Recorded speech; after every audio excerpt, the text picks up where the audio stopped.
नमस्ते बच्चों, हमने जो है अभी मैग्नेटिक फ्लक्स और इलेक्ट्रोमैग्नेटिक इंडक्शन के बारे में पढ़ लिया है। अब हम यहाँ पर पढ़ेंगे फैराडेज लॉ के बारे में और उसके आगे हम प्रोसीड होंगे और वहां पर ही पढ़ेंगे हम जो है लेंस लॉ के बारे में। अब जब इंड्यूस्ड ईएमएफ की वैल्यू निकालने की बात आती है तो हमारे लिए एक बहुत बड़ा मुद्दा होता है कि हम इंड्यूस्ड ईएमएफ को निकालेंगे कैसे। तो इसके लिए जो है फैराडेज ने एक लॉ दिया और जिसको बोलते हैं Faraday's law of electromagnetic induction. अब ये तो पता है कि इलेक्ट्रोमैग्नेटिक इंडक्शन जो है हमारे जो साइंटिस्ट हैं उन्होंने इसको जो है इन्वेंट किया। अब हम जो है फैराडे के नियम को पढ़ेंगे और जो फैराडे का नियम है, फैराडे ने यह कहा था कि अगर इंड्यूस्ड ईएमएफ आ रहा है तो तुम जो है मैग्नेटिक फ्लक्स में चेंज कर रहे हो। अगर मैग्नेटिक फ्लक्स में टाइम के साथ में चेंज हो रहा है तो उसके कारण इंड्यूस्ड ईएमएफ जो है आएगा। अब इंड्यूस्ड ईएमएफ ज्यादा तब आएगा जब हम जो है ज्यादा तेजी से फ्लक्स में चेंज करेंगे। इंड्यूस्ड ईएमएफ ज्यादा कब आएगा? जब हम जो है फ्लक्स में मैग्नेटिक फ्लक्स में ज्यादा तेजी से चेंज करेंगे। अब यानी रेट ज्यादा होगा तो रेट ज्यादा दो तरीके से हो सकता है। एक तो कि उतने ही टाइम में ज्यादा फ्लक्स जो है पास हो, नंबर एक, या फिर उतना ही फ्लक्स जो है कम टाइम में पास हो। अब इसको हम कैसे समझ सकते हैं? अगर उतने ही टाइम में ज्यादा फ्लक्स जो है चेंज हो रहा है तो भी जो है रेट ज्यादा होगा, और अगर जो है उतने ही टाइम में ज्यादा फ्लक्स हम चेंज कर रहे हैं तो भी जो है रेट ज्यादा होगा। इसको इस तरीके से समझ सकते हैं कि अगर जो है 1 घंटा में हम जो है 1 किलोमीटर जो है 1 घंटे में हम ज्यादा चल लें तो हमारा जो है रेट चलने का ज्यादा होगा, या 1 किलोमीटर हम कम टाइम में चल लें तो भी हमारा जो है रेट ज्यादा होगा। यानी जो हमारा जो ये इलेक्ट्रोमैग्नेटिक इंडेक्स फोर्स है वो क्या है? टाइम के रेसिप्रोकल है। तो यहां पर जो डिफिनेशन निकल के आई वो ये है कि magnitude of induced EMF in a coil is directly proportional to rate of change of magnetic flux. तो हमको क्या निकल के आया कि मैग्नीट्यूड ऑफ इंड्यूस्ड ईएमएफ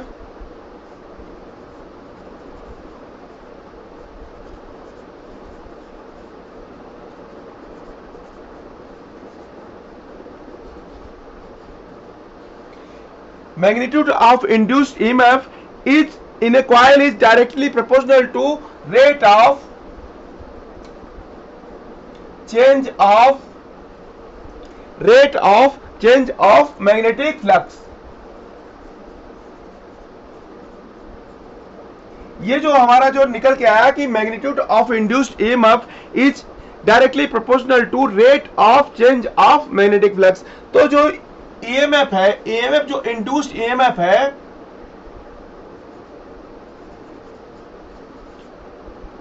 ये क्या है? डायरेक्टली प्रोपोर्शनल टू हो गया d phi by d t के। इंड्यूस्ड ईएमएफ जो है प्रोपोर्शनल टू हो गया d phi by d t के। अब यहां पे जब रेट ऑफ चेंज आता है तो वहां पर हम जो है d phi upon d t लिखते हैं। हम पहले कैसे लिखते थे कि delta phi upon delta t, पर हम यहां पर delta phi upon delta t नहीं लिखेंगे, क्योंकि जब हम जो है delta phi upon delta t लिखते हैं तो वहां पर हम जो है एवरेज निकालते हैं और एक जो है बड़ा टाइम इंटरवल लेते हैं। लेकिन जब हमको इंस्टेंटेनियस निकालना है तो वहां हम जो है d phi by d t लेते हैं। तो जो d phi by d t है ये जो है हमारा क्या हो जाता है? Faraday's law. फैराडेज लॉ क्या बोलता है कि इंड्यूस्ड ईएमएफ जो है उसका मैग्नीट्यूड जो है directly proportional to rate of change of magnetic flux. अब यहां पर देखना ये है कि ये जो प्रोपोर्शनलिटी कांस्टेंट है इसको जो है अपने साइंटिस्ट फैराडे ने इस प्रोपोर्शनलिटी कांस्टेंट को हटाया। तो वहां पर भी अब वहां पे जब इन्होंने इस प्रोपोर्शनलिटी कांस्टेंट को हटाया तो उन्होंने क्या लिख दिया? D phi by d t. अब जो है उन्होंने जो d phi by d t लिखा तो वहां पर उन्होंने जो प्रोपोर्शनलिटी कांस्टेंट था उसको उन्होंने 1 मान लिया। अब इन्होंने 1 क्यों माना? ये जो है क्वेश्चन आता है कि फैराडे ने यहाँ पे प्रोपोर्शनलिटी कांस्टेंट को 1 क्यों माना।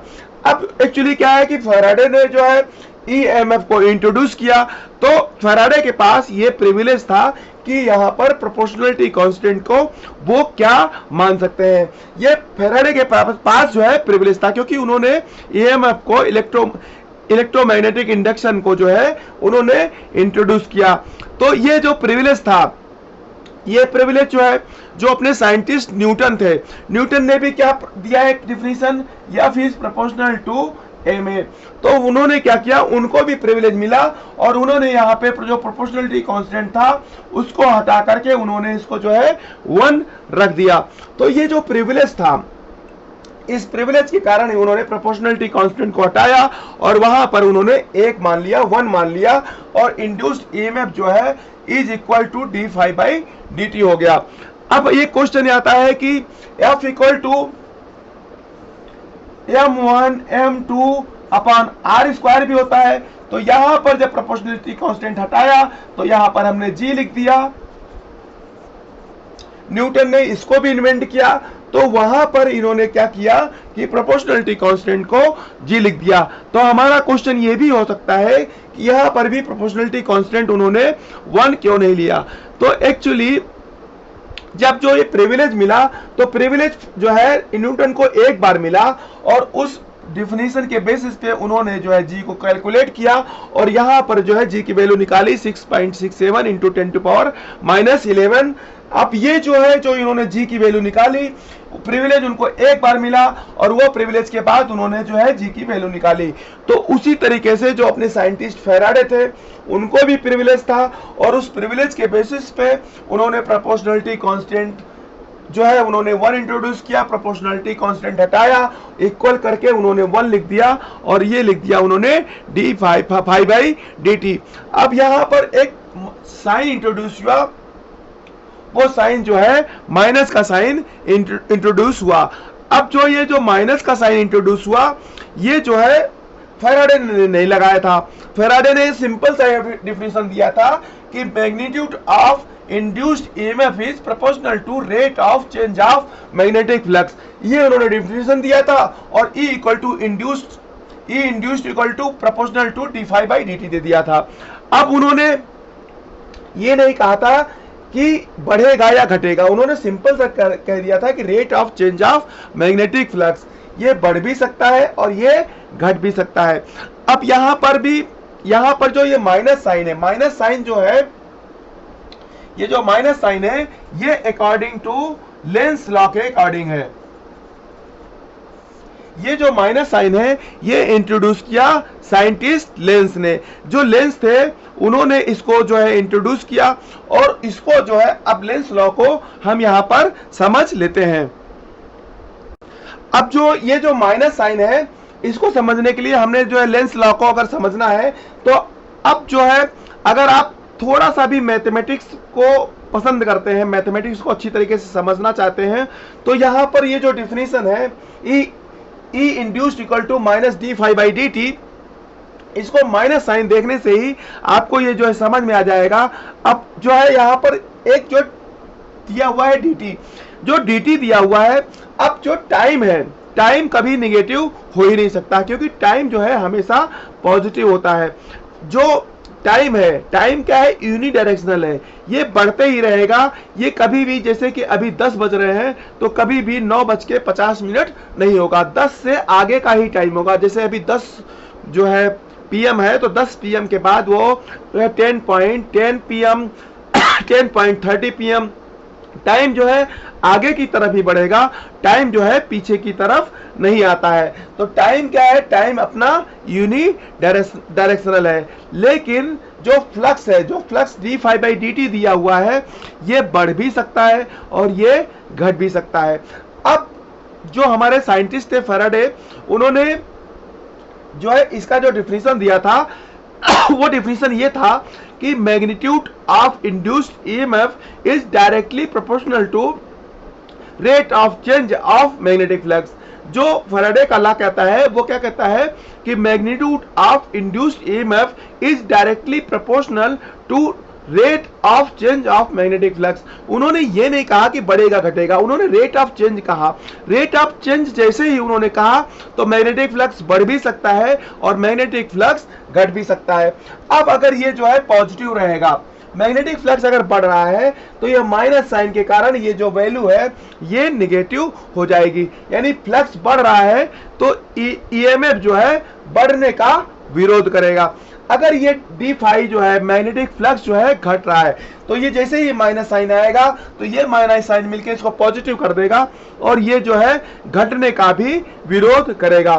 अब जो है इंड्यूस्ड ईएमएफ जो है वो मैग्नेटिक फ्लक्स के बढ़ने का भी विरोध कर रहा है और वो घटने का भी विरोध कर रहा है। अब हमको ये समझना है कि जो इंड्यूस्ड ईएमएफ है वो चाहता क्या है। एक्चुअली इंड्यूस्ड ईएमएफ जो है चाहता क्या है, उसको क्या चाहिए, तो वो सिर्फ इतना ही चाहता है कि जो फ्लक्स है, फ्लक्स जो है हमारा जो है कांस्टेंट रहे। तो लेंज ने अपने लॉ में कुछ इस तरीके से कहा कि जब किसी कॉइल के अंदर इंड्यूस्ड करंट आता है, जब किसी कॉइल के अंदर इंड्यूस्ड करंट आता है तो इंड्यूस्ड करंट की डायरेक्शन हमेशा इस तरह से आती है कि इंड्यूस्ड करंट जिस कारण से आया है उस कारण का विरोध करे। लेंज लॉ क्या कहता है कि जब किसी कॉइल में इंड्यूस्ड करंट आता है, जब किसी कॉइल में इंड्यूस्ड करंट आता है तो इंड्यूस्ड करंट की डायरेक्शन हमेशा इस तरह से आती है कि इंड्यूस्ड करंट जिस कारण से आता है उस कारण का विरोध करे।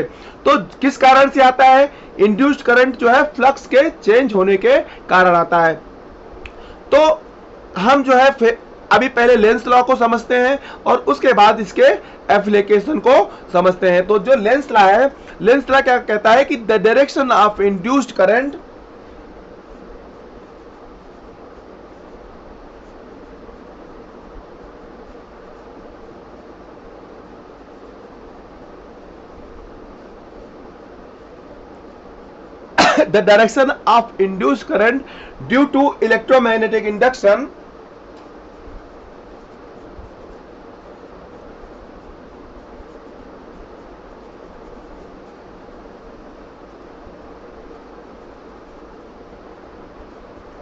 the direction of induced current due to electromagnetic induction will be such that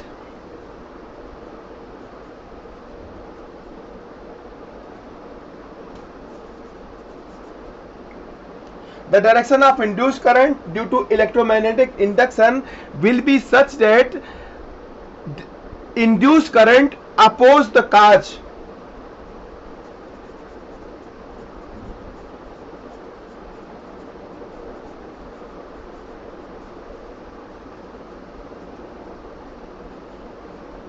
induced current oppose the cause due to which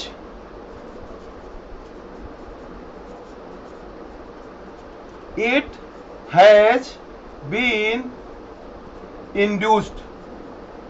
तो ये जो डिफिनीशन है, ये डिफिनीशन क्या कहती है कि direction of induced current due to electromagnetic induction will be such that, इसमें सिंपल सा है कि जो डायरेक्शन ऑफ इंड्यूस्ड करंट है due to electromagnetic induction will be such that induced current oppose the cause due to which it has been produced. तो ये जो है इसकी डिफिनीशन हो गई।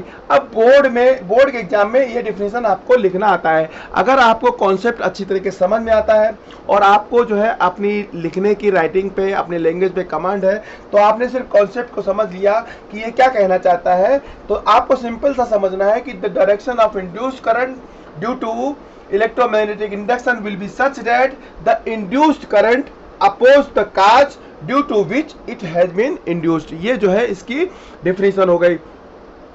तो अब ये मान लो कि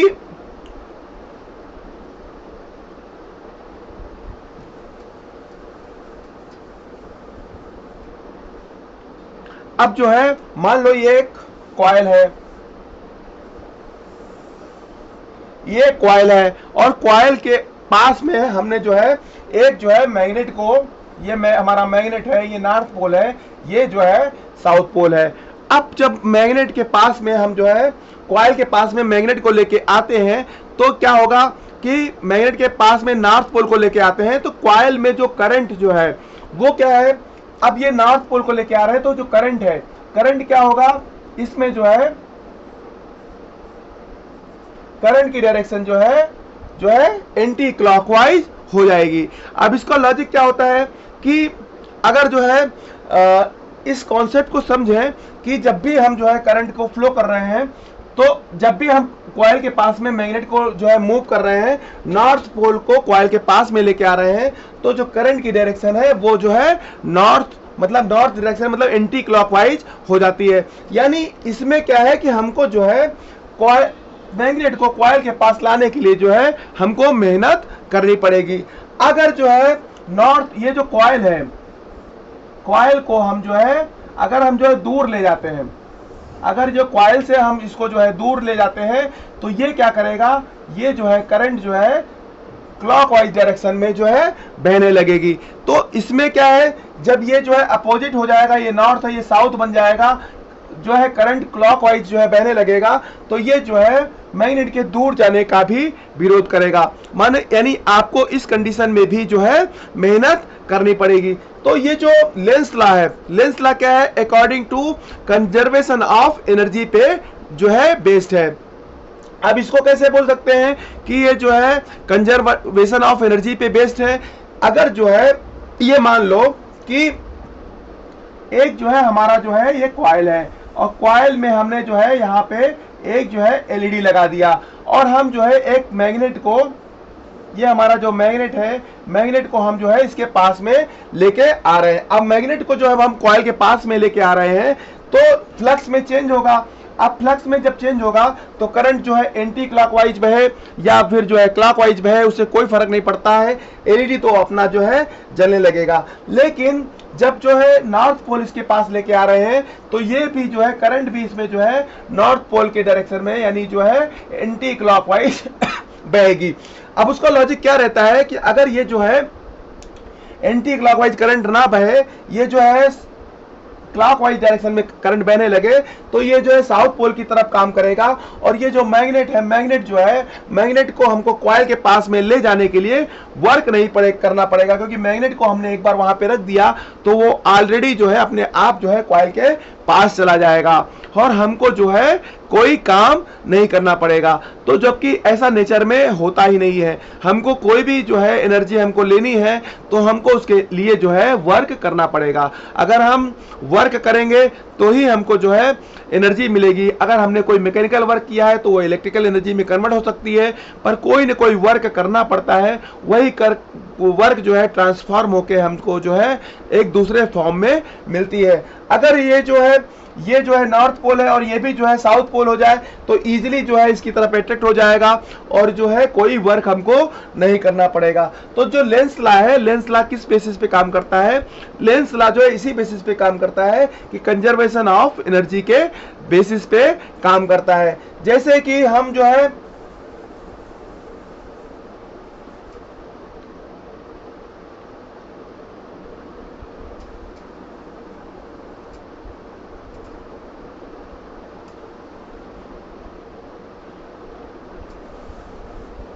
अगर यहां पर हम जो है सेम इसी तरीके से हम जो है साउथ पोल को, मैग्नेट को हमने इन्वर्ट कर दिया, मैग्नेट को इन्वर्ट कर दिया, हमने साउथ पोल को इधर इस तरफ कर दिया,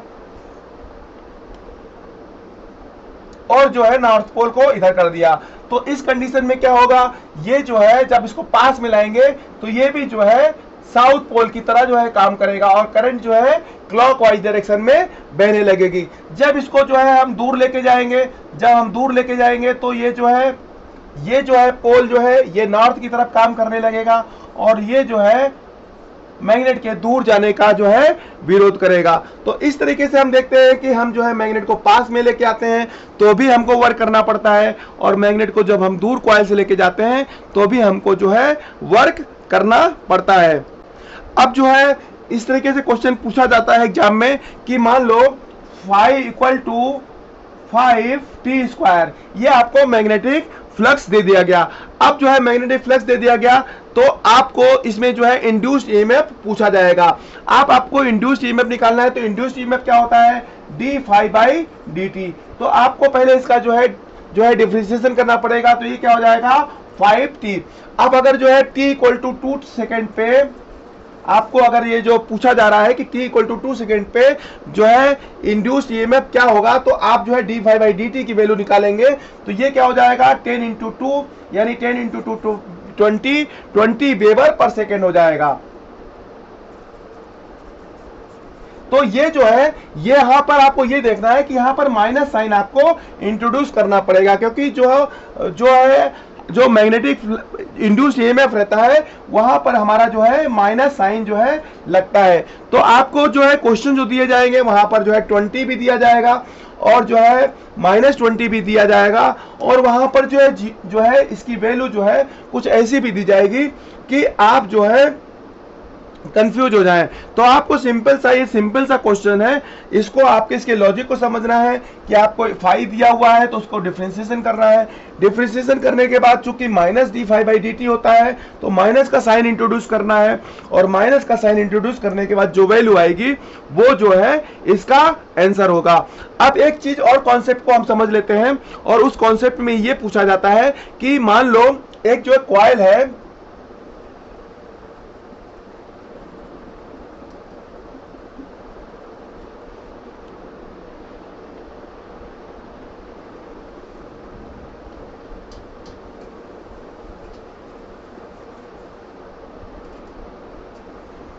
अगर जो है एक मैग्नेटिक फील्ड है और मैग्नेटिक फील्ड के पास में आप जो है फील्ड जो है इनटू द कॉइल है, मान लो कि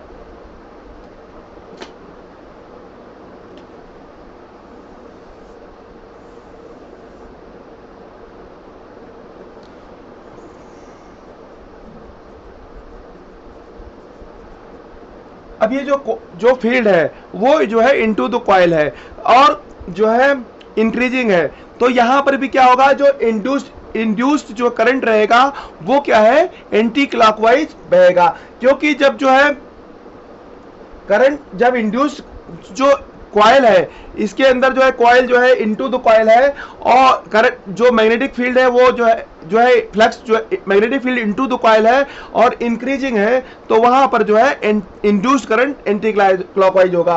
पर अगर जो है ये जो इनटू द कॉइल है और उस कंडीशन में जो है डिक्रीजिंग कंडीशन में है, तो वहां पर जो है इंड्यूस्ड करंट जो है क्लॉकवाइज होगा। इसी तरीके से अगर जो है फील्ड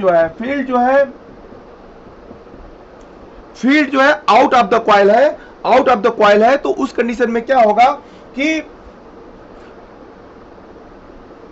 ये जो फील्ड है मैग्नेटिक फील्ड है अगर इंक्रीजिंग है तो वहां पर जो है जो करंट की डायरेक्शन होगी वो क्या है क्लॉकवाइज होगी, और अगर आउट ऑफ द कॉइल है और उस कंडीशन में मैग्नेटिक फील्ड और जो है इंड्यूस्ड करंट जो है डिक्रीजिंग है, तो वहां पर जो करंट की डायरेक्शन होगी एंटी क्लॉकवाइज होगी। तो ये चार कॉन्सेप्ट को याद रखना कि जब भी जो है magnetic field into the coil है और जो है करंट इंक्रीज हो रही है, तो वहां पर जो इंड्यूस्ड करंट है उसकी डायरेक्शन क्या हो जाएगी एंटी क्लॉक हो जाएगी, और अगर जो है डिक्रीजिंग है तो वहां पर जो है डायरेक्शन क्या है क्लॉकवाइज हो जाएगी। लेकिन जब जो है आउट ऑफ द कॉइल है तो वहां पर अगर इंक्रीज हो रही है तो वहां पर डायरेक्शन जो है क्लॉकवाइज होगी,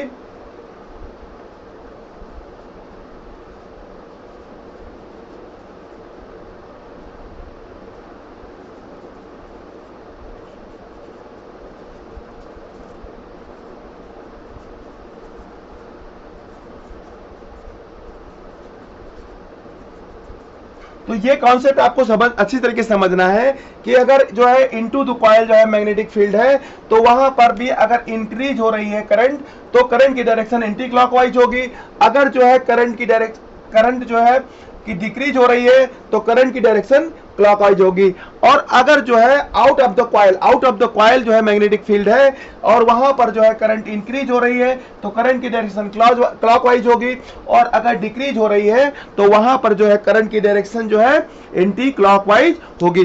तो ये जो है बेसिक कॉन्सेप्ट है, इसके बेसिस पे आपको क्वेश्चंस पूछे जाएंगे और उन क्वेश्चंस को आपको आंसर करना आना चाहिए। तो हो बच्चों, आपने फैराडेज लॉ को समझा, लेंस लॉ को समझा, इसके बेसिक कॉन्सेप्ट को समझा, और इसमें जो है आपकी इसकी जो बेसिक जो बैकग्राउंड था वो आपने अच्छी तरीके से समझ लिया। इसके बेसिस पे आप जो है इसके क्वेश्चंस को सॉल्व करिए। और हो बच्चों, आपको ये कॉन्सेप्ट अच्छा लगा होगा, और आपको अगर ये कॉन्सेप्ट अच्छा लगा है तो आप कमेंट में जो है जरूर जो है थम्स अप जो है की तरह जो है शो करिए। और हो बच्चों, आपको जो है नेक्स्ट वीडियो में हम नेक्स्ट कॉन्सेप्ट के साथ आपको जो है एक नए जो है कॉन्सेप्ट को समझाएंगे। थैंक यू बच्चों, थैंक यू वेरी मच।